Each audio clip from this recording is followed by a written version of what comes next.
Job calendar అన్నారు. మీరు chat GPT open చేసి కొట్టండి. Vishwal committee report ఏమిచ్చింది? 191,000 ఉద్యోగాల ఖాళీలు ఉన్నాయని చెప్పింది 2020-21లో. ఇదే రేవంత్ రెడ్డి, ఇదే కాంగ్రెస్ ఆనాడు వాళ్ళ ఎలక్షన్స్లో గెలవడం కోసం విశ్వాల్ కమిటీ రిపోర్ట్ ఏం చెప్పింది కేసీఆర్ అని కేసీఆర్ని క్వశ్చన్ చేశారు.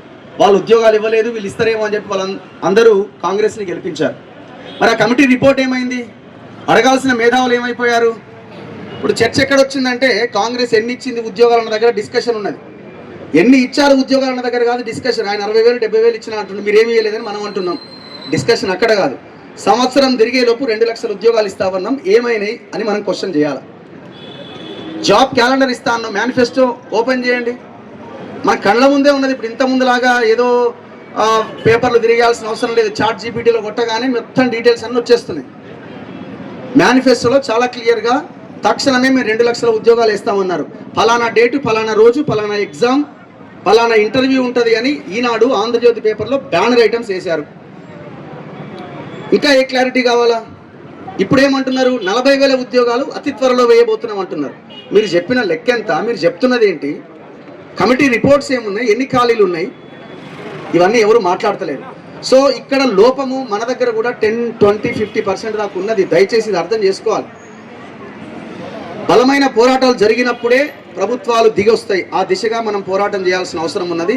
తెలంగాణ మూమెంట్ని మనం గుర్తుకు తెచ్చుకొని ఆ దిశగా పోరాటం జరగాలి. ఫోన్లు పక్కన పెట్టండి, అన్నీ పక్కన పెట్టండి. జాబ్ క్యాలెండర్ కోసం ప్రయత్నం చేద్దాం. మా వంతుగా మీడియా నుంచి ఖచ్చితంగా బాధ్యతతో మీ పక్షాన నిలబడి ఫైట్ చేయడానికి మేము సిద్ధంగా ఉన్నాం. సో అందుకే ఏ పార్టీ అధికారంలోకి వచ్చినా ఇట్లనే ఉంటుంది. మనం ఏం కొత్తగా చెప్పాల్సిన అవసరం లేదు. ఈయన పోతే ఇంకొక ఆయన వస్తాడు. సో కాబట్టి మనం ఆలోచించాల్సింది ఏంటి? ఎంతకాలం ఈ కొట్లాట?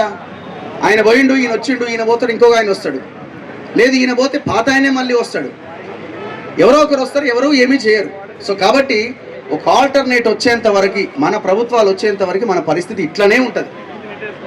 సో ఆ ప్రయత్నాలు జరిగితేనే మనం అడుగు ముందుకేయడానికి అవకాశం ఉంటుంది. అంతవరకు దాకా మనం ఇట్లా కొట్లాడుతూనే ఉండాలి. ఈ కొట్లాడే క్రమంలో కూడా నిజాయితీతో, నిబద్ధతతో, ప్రణాళికాబద్ధంగా మనం పోరాటం చేయాల్సిన అవసరం ఉంది. ఆ దిశగా పోరాటాలు జరుగుతాయి. ఇది తెలంగాణ. రేవంత్ రెడ్డి అయినా ఇంకొక ఆయన అయినా నిరుద్యోగుల డిమాండ్లకి తలంచాల్సిందే. ఖచ్చితంగా ఉద్యోగాలు వచ్చే వరకు ఈ ఫైట్ని మనం కొనసాగిద్దాం. ధన్యవాదాలు. Thank you.